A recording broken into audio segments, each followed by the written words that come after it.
Welcome to Choice Classic Radio, where we bring to you the greatest old-time radio shows. Like us on Facebook, subscribe to us on YouTube, and thank you for donating at choiceclassicradio.com.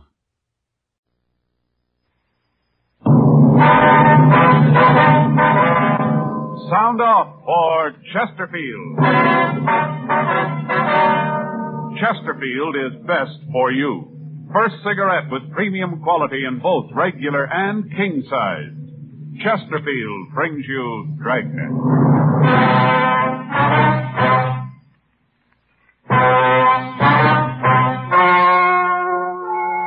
Ladies and gentlemen, the story you are about to hear is true.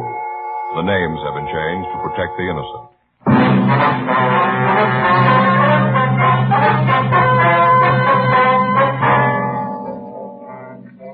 You're a detective sergeant. You're assigned to burglary detail. For the past 2 months, a gang of safe burglars have been operating in your city. In that time, they've hit a dozen places. You've got no lead to their identity. Your job, get them. Here's a report never before made about a cigarette.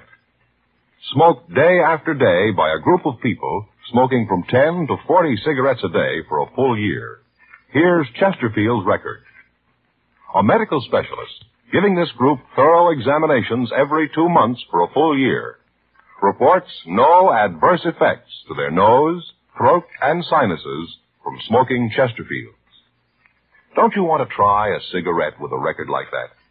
You'll find Chesterfields best for you. They're much milder, with an extraordinarily good taste. And for your pocketbook, Chesterfield is America's best cigarette buy.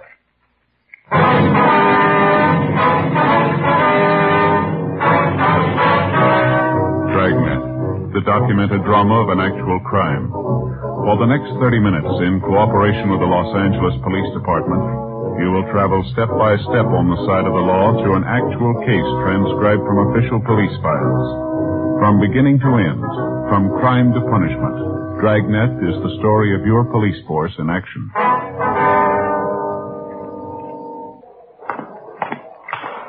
It was Tuesday, August 10th. It was warm in Los Angeles. We were working the day watch out of burglary detail. My partner's Frank Smith. The boss is Captain Wisdom. My name's Friday.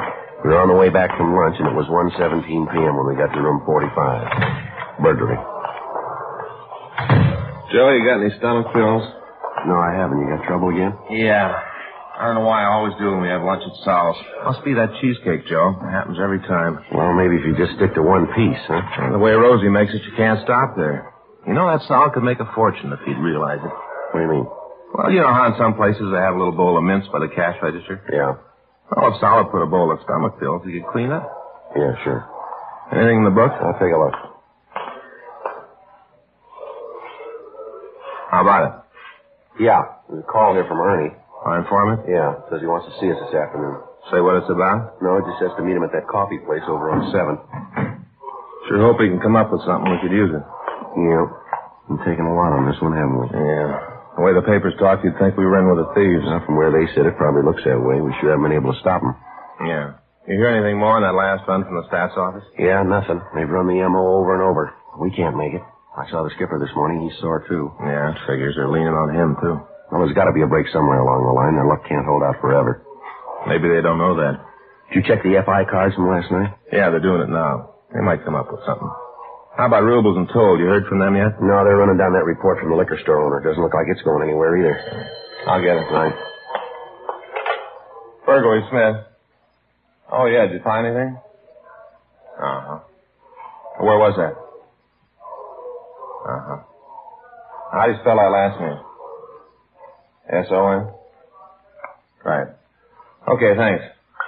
Well, we might have something. Yeah? Officer made a field interrogation report on an Otto Bronson last night. Time was listed as 10:46 p.m., 4th and Central. Yeah, that's close.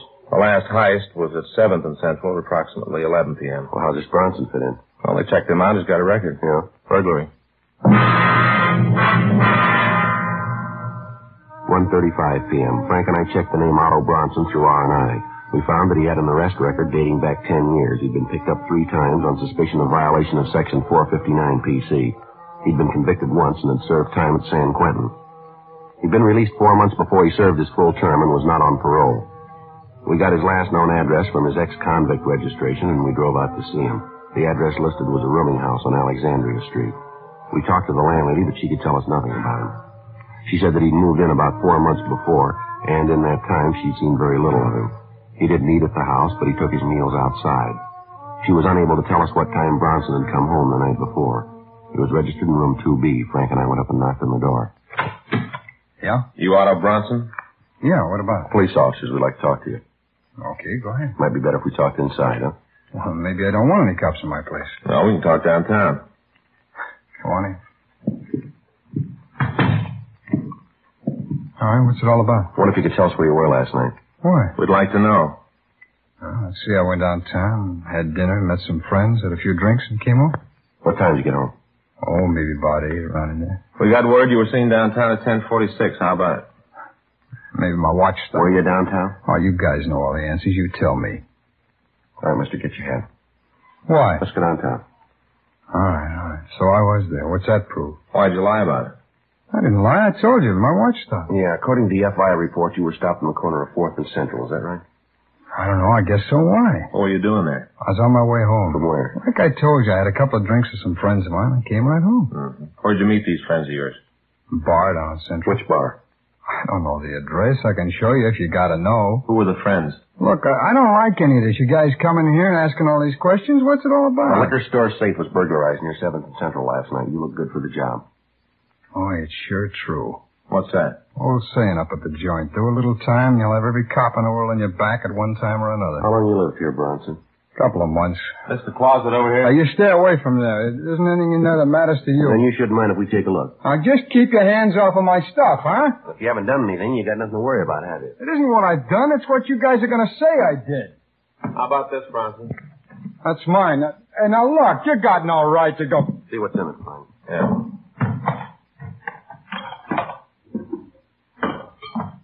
Now, how about this, Bronson?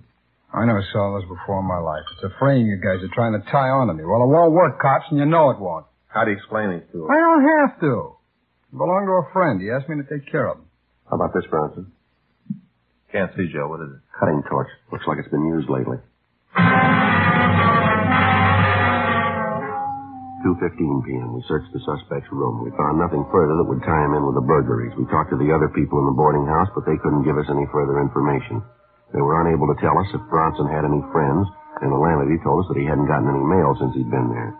We called the office and arranged for a stakeout on the boarding house, and then we took the suspect downtown to the city hall. We talked to him for an hour. 4:16 p.m. That's where you stand on this thing, Bronson. Now you make up your mind. You want to take the beef by yourself? You're going to tell us where you got the tools. I've been telling you. I didn't know anything about the tools. I got them from a friend. He asked me to keep the suitcase for him as a favor. He asked me to keep them for him, and that's all I know. Well, what's the friend's name? Like I told you, it's a fellow named Shorty. What's his last name? I don't know. If I knew, I'd tell you. I got no reason to hold back on it. I didn't have nothing to do with the jobs.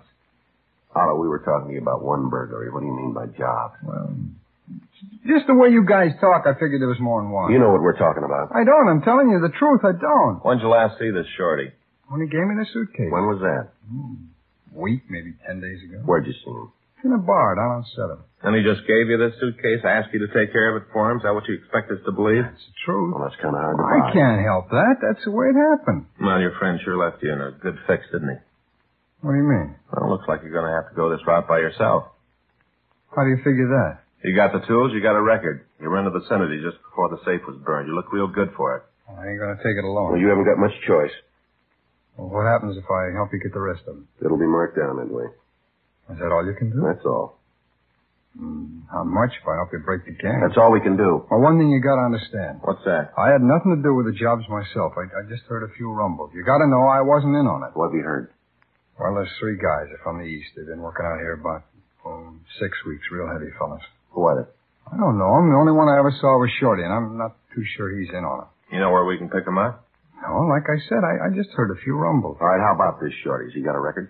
I don't know. He might have. You ever say anything about doing time? No, not so I can hear. How long you known him? About 3 months. I met him right after I got out of queue. Where'd you meet him? A bar downtown. We got to talking one night, and after that I'd see him around here and there. And I never got to know him real well. Just well enough for him to give you a suitcase full of burglar tools, huh? Yeah, that's right. And you didn't know what was in the case? No, I didn't look. I didn't figure it was any of my business. That's easy to buy, isn't it? I can't help it. That's the way it is. How much do you know about how the gang works? Not much. Rumble is that they case a place for a couple of days, figure out when's the best time to hit it, and walk in and burn the They safe. use a car? I don't know. I guess they did. Does Shorty have a car? I don't know. I never saw him with one. He never mentioned it. Never mentioned where he lived? No, not to me. I figure it's over on the east side, huh? How you figure that? Well, just the way he talked. Nothing definite, but just the idea. You look at some mugs and tell us if you see this Shorty? Well, sure. I'd like to see you get him, leaving me to stand for a thing like this all by myself. Anything else you can tell us about the gang? No, that's about it. Okay, let's look at the mugs. Oh, how about it? I still got to go to jail? Well, you still haven't convinced us you're clean. Well, I told you everything I know. Yeah, let's go. Oh, no, wait a minute. Look, I go nuts in a cell. You should have thought of that before. Well, I can give you guys a lot of help if I'm on the outside. You haven't given us much here. Well, maybe I can. All right, go ahead. I can tell you when you're going to pull the next job.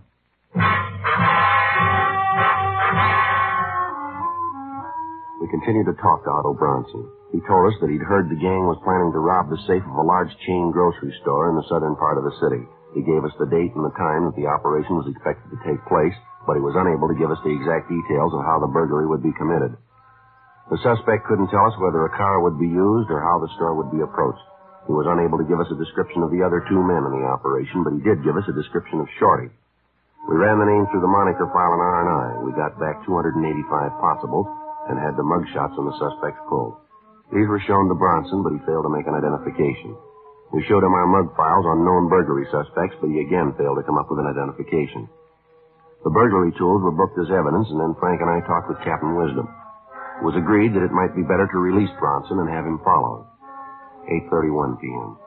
The suspect was released and placed under constant surveillance. The date Bronson had given us for the next burglary was the following Saturday, August 14th. Frank and I made arrangements to place a stakeout on the store. We checked the store and found that there were two entrances. One off the parking lot to one side of the building and one on the street. We took up our position so that both doors could be seen. The area was placed under a Code 5 call so that the stakeout would not be burned. Frank and I waited. 10 p.m. 11. No sign of the burglars. Midnight came and went. At 5:30 a.m., the stakeout was called off. Frank got to a phone. Yeah. When was that? Yeah? Okay, we'll be right in. Joe? Yeah, anything? Yeah, they lost the tail on Bronson. At approximately 10:30 Saturday night, Otto Bronson had gone into a theater on South Spring Street.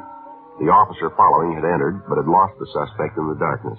The next morning, Sunday, August 15th, we got a report that Bronson had turned up at his rooming house at 7:45 a.m. I got a call from the business office with this information, and at 8:20 I picked up Frank and we drove over to see Bronson. What's that? It's Friday. Oh, just a minute. Hi. Come on in. Well, you guys are up early this morning. How'd it turn out last night? What are you trying to pull, Bronson? What do you mean? You know what we're talking about. Nothing happened last night. Hey, you mean they didn't break into the place? That's it. Can't understand that. From what I heard, they had it all cased. Where were you last night? Well, you figure I had something to do with it, huh? We just asked you where you were. Oh, what's the matter? Hey, the tail you had on me get lost? We're waiting for an answer, Bronson. I went to a movie and then came on home. You came right home after the picture, huh? Yeah, that's right. Right home. How come it took you so long? Now, what's that mean? You didn't get home until this morning, did you? You guys are pretty thorough, aren't you? Where were you? All right, I stopped and saw a friend. We got to drinking. Forgot all about time. That makes me a pigeon for you. Come on, Bronson, let's go downtown. What for? I haven't done anything. You gave us wrong information about last night. Well, that's not my fault. I'm not running with the guys. I told you what I heard. Now, it's not my beef that it didn't work out. From what I knew, that was the way it was going to be. All right, let's go. Well, now, just a minute. Look, we can work this out, huh? I'm afraid not. I leveled with you guys. I'm not giving you a snow job. That's the way it is. Now, look, you got nothing on me. If you had, you wouldn't have let me go before. Now that I think about it, I don't like the idea of the tail on me. What are you guys going to prove with that? The way you act, it's no wonder you get no cooperation from anybody. It's no wonder at all. All right, now you've made your point. Let's go downtown. Yeah, who is it? Mr. Bronson, it's me, Kelly. It's the landlord. Yeah, what is it? Mr. Friday here? Yeah, I'm Friday. Phone call for you. You can get it here in the hall. Thanks. You can get it here. Thank you. This Friday. Yeah. Mm-hmm. When? Right. We'll be right there. Thanks a lot. Frank? Yeah? It's the business office. We gotta leave. Yeah? You called it, Bronson. They worked last night, all right? See, I told you. Yeah, we staked out in South L.A. So? They hit in West L.A.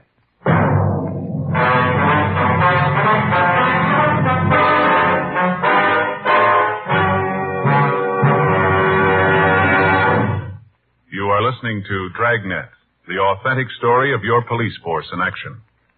Chesterfield is best for you. Chesterfield Regular or Chesterfield King Size, which contains tobaccos of better quality and higher price than any other king-size cigarette. And always remember this, Chesterfield is first to give you premium quality in both regular and king size. Just as Chesterfield has been first to name its ingredients, the ingredients that make the best possible smoke. Enjoy your smoking. Change to Chesterfield. Much milder with an extraordinarily good taste. The best for you.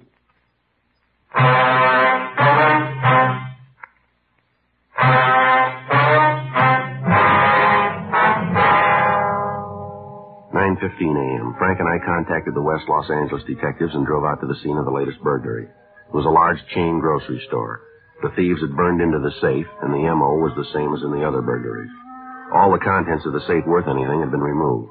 The crews from the crime lab and latent prints had already finished their investigation and had gone back to go over their findings. Frank and I talked to the manager of the store, Mr. Charles Gleason. Well, let me see, Sergeant. The first I knew about it was when they called me to say that the safe had been robbed. Mm-hmm. Any idea how much was taken?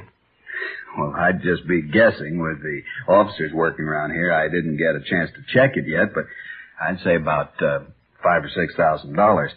The weekend and all, we'd done a pretty good business, and I didn't get a chance to get to the bank. I had all that money in the safe.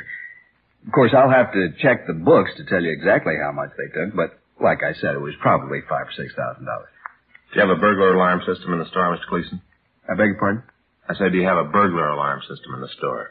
Yes, and that's the funny thing. I can't understand why it didn't work. The officers who were here from your crime lab, is that it? Yeah, that's right, sir. Well, they said that evidently it had been turned off somehow. I don't understand it, but that's what they said. I see. I wonder if you could give us a list of your employees. Well, yes, certainly, but you don't think that any of them had anything to do with this, do you? Well, they've all got to be checked out, sir. Can you give us the list? Oh. Well, yes, I can. I guess that's right, but I'm sure that none of them were involved. Well, Mr. Gleason, have you noticed anyone hanging around the store, anyone that might have looked suspicious to you that you can remember? It'd be awfully hard to say. We do a lot of business with all the people who come in and out. It's kind of hard to say. Yes, sir, we understand. Could you remember, was there anyone who attracted your attention? Maybe someone unusual, somebody loitering in the neighborhood, maybe around the store? No, sir, not that I can think of. Mm-hmm. Was there anything that was taken from the safe that might give us a lead, something that might not ordinarily be in there, something that you could identify easily? No, I don't think so, just the money. Of course, there were several checks. Oh, you know, yeah. ones that, What did you say? checks that we cashed for the customers. They might have totaled $500. I can give you a list of them. We have them photographed if you want copies of them. Yes, sir, that'd be a big help. Oh, officers, there was one more thing. Yes, sir, what was that? Well, you know how people lose things. Yes, sir. A couple of days ago, we found a watch. It looked expensive. Found it in the back of the store. That was in the safe, too. Everything's gone. Must have taken that, too. It isn't there now. Well, can you give us a description of the watch? Yes, I can. I noticed it because, well, to be honest, I was kind of hoping that nobody would claim it. You keep things like that around here for a couple of days and then turn them in to you. I'd like to have had that one myself. Certina, it was a gold case with a white face, only had a few numbers. You know, some of the spots were just the little gold spots. Yes, I mean the spots were... The numbers, the little gold spots. I know what you mean, sir. Well, this one had a gold band, and it was one that was a kind of a chain thing, not an expansion band. You know, the chain, the gold chain. Yes, sir. Would you know the watch if you saw it again? Oh, sure. I looked at it enough, and then there was that scratch on the crystal, too. Sir? We're right over the number 2. There was a scratch. I can show you right here on my watch. You see right there, a little scratch. It kind of went off at an angle. It was real easy to spot. Yes, sir, I understand. You know, it's a funny thing, you officers being here. There's a friend of mine once, well, I'd just soon not mention his name if you don't mind, because he was innocent, you know, but it looked bad. I was kind of worried about it myself. Mm-hmm. And these officers came out to his house, just took the place apart. It was all right. It was perfectly legal. They had a search warrant. What'd they come out for? Well, they thought he was mixed up in a robbery. Oh. I don't know how they ever thought it, but it looked suspicious, I guess. He was seen with some characters that were, well, you know, not very nice. And they came out to his house, took the whole place apart. You never saw such a mess in your life. Ripped up the mattresses, took down ruined the picture. A beautiful picture. End of the trail. You know the one with the Indian, Yes, sir. the spear going down like that? Yes, sir. Took that apart. The whole picture just fell apart. They never could get it back together again. I don't know whether they can get another one or not. They Darndest find mess you anything? ever saw, huh? I say, did they find anything? The money? Yeah, they did. They found a fountain pen his wife had lost 2 years ago. Had her initials on it. Yes, sir. Well, is there anything else you can think of that would help us here? No, not that I can figure. Well, if you do remember anything, sir, here's our card. We'd certainly appreciate a call. Frank Smith. Just as for you, huh? Yes, sir, and if we're not there, just leave a message and we'll get in touch with you. All right, I'll do that. Well, thank you very much, Mr. Gleason. You bet. I sure hope you catch the fellows that are doing that. Yes, sir, so do we. Guess you've been after them quite a while now, Yes, sir, we have. huh? What the papers say, this makes number 13 for them. Bad number 13, kind of unlucky. No worse than number 1.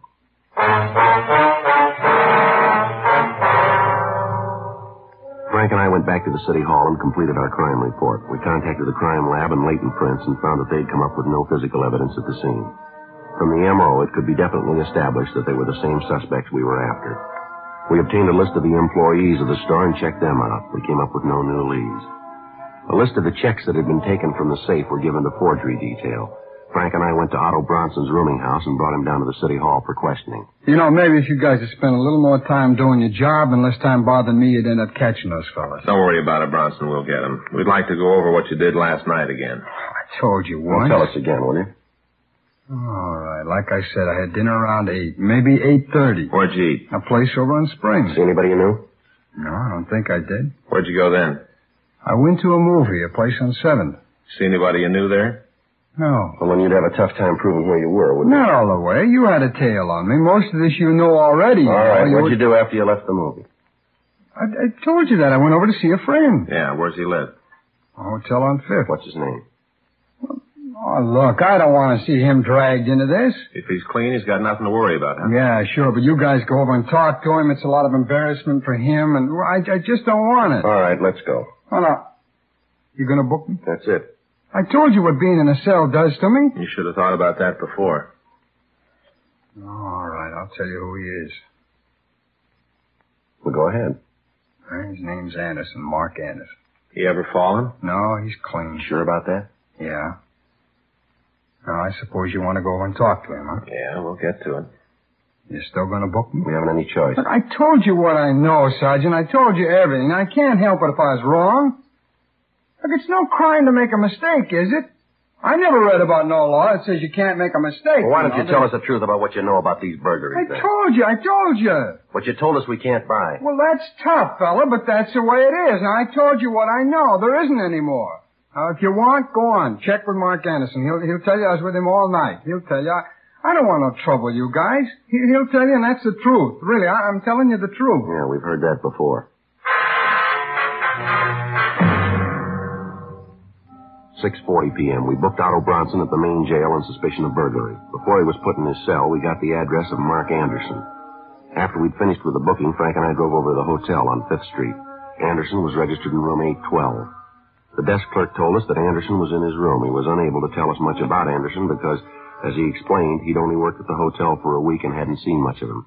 We went upstairs and knocked at the door. Yeah? You Mark Anderson? That's right. Who are you? Police officers. I'd like to talk to you. Sure, come on in. It's my partner, Frank Smith. Anderson. What do you want to see me about? You know a fellow named Bronson, Otto Bronson? Yeah, sure. I know Otto. When'd you see him last? Hey, what's this all about anyway? Otto done something? Just a routine investigation, Anderson. When was the last time you saw Bronson? Routine, huh? That's right. I saw him last night. Where'd you see him? Here. He came up, sat around, killed a bottle, talked it up. Mm-hmm. What time did you leave here? Must have been about 7:30 this morning, something like that. All right, sir. Thank you very much. Sure, glad to help out whenever I can. Otto isn't in any trouble, is he? Like we said, it's just routine. Mm-hmm. Well, anything more I can do to help out, you let me know. Yeah, we'll do that. You leaving right away? Yeah, that's right. We'll be getting back to the office. Well, I'll get my coat and walk down with you. I got a date in 15 minutes. Gonna have to romp It's a on nice her. watch you got there. Yeah, it's new. Let me take a look at it, will you? Well, it's just a watch. If you don't mind, I'd like to get Let going. me see the watch. Sure, no reason you can't. Here. You notice the scratch on the crystal here? Oh. Yeah, I never saw that before. Guess I'll have to take it back and get another one. Let me see it, Joe. Yeah. Yeah. Did you buy this watch? Yeah. Where? Well, jewelers down the street. You got a receipt for it? No, I didn't. I know the guy. I didn't figure I'd need one. What if we could take a look through your room? Why? What are you looking for? Just like to take a look. You got a search warrant? No, we can get one if we have to. Well, then you better go get one. I'm not having any cops looking through my stuff. Frank? Yeah. I told you to get a warrant. You got no right to look in there. Something in the closet you don't figure we should see. No, huh? it's not that. It's just... Well, then there's no problem, is it? Joe, Yeah. a couple of suitcases. You want to bring them out? Yeah. There they are. This one's kind of heavy. Feels like there's some sort of tools in it. We'll open it up. Wait a minute. You got the key for this one, Anderson? There's nothing in there for you. We'll figure that, huh? Joe, looks like this other one's open.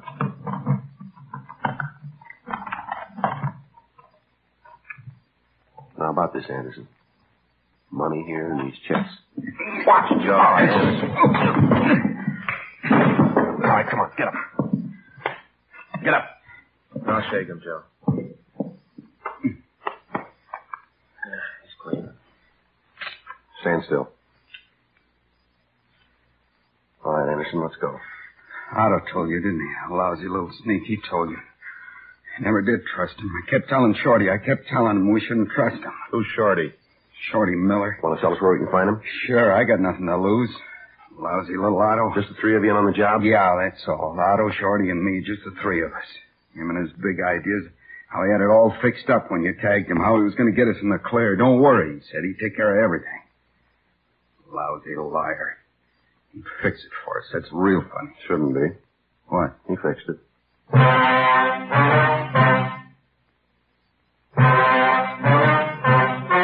The story you have just heard was true. The names were changed to protect the innocent. On December 14th, trial was held in Department 87, Superior Court of the State of California, in and for the County of Los Angeles. In a moment, the results of that trial. Now, here is our star, Jack Webb. Thank you, George Fenneman. I've been pleased to see how many of you king-size smokers have been changing to Chesterfield. Just as I've been telling you, king-size Chesterfields contain tobaccos of better quality than any other king-size cigarette. Now, either way you like them, regular or king-size, Chesterfields have a better taste, and they're really milder.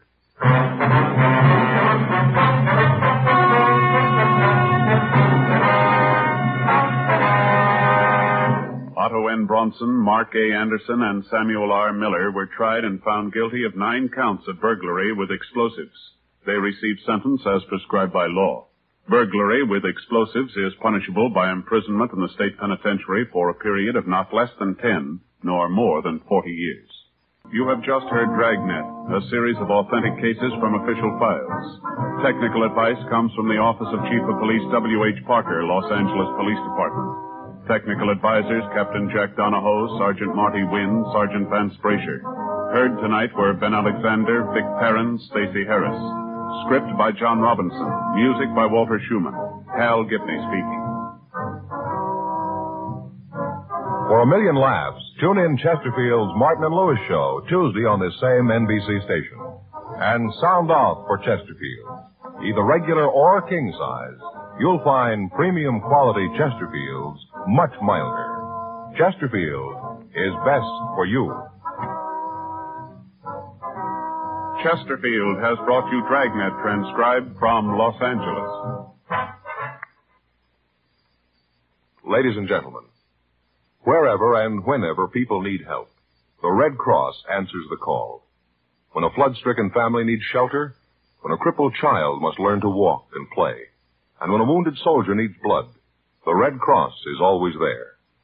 And now the Red Cross needs your help. To keep up their many services this year, $93 million is needed. So when the Red Cross volunteer calls on you, Please answer the call and give generously.